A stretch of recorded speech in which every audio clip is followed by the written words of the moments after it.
Hello everyone, welcome back to my channel. In this video I'm going to show you how I tie my simple hair whenever I'm going out. Very simple.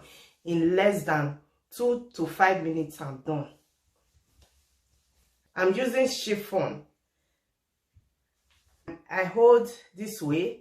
On the right hand side and on the left hand side I hold equal. So I fling to the back this way through my hair, and on the back I just twist this way and bring the remaining one to the front.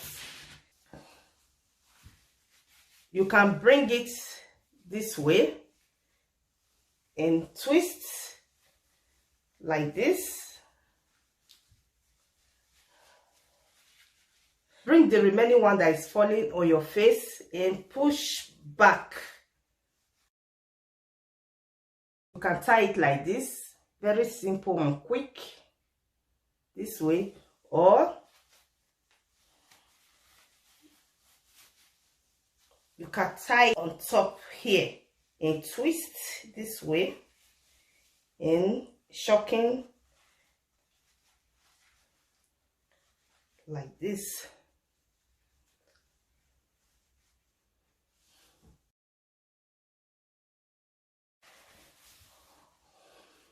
If you have braids like this,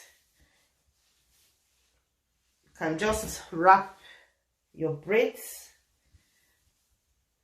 You can see the way I'm holding like this and wrap around. Just wrap to cover up, and the remaining one you hide inside. If you like this video, please give it a thumbs up. Subscribe if you are new to this channel. Thank you for watching. I will see you next time. Bye.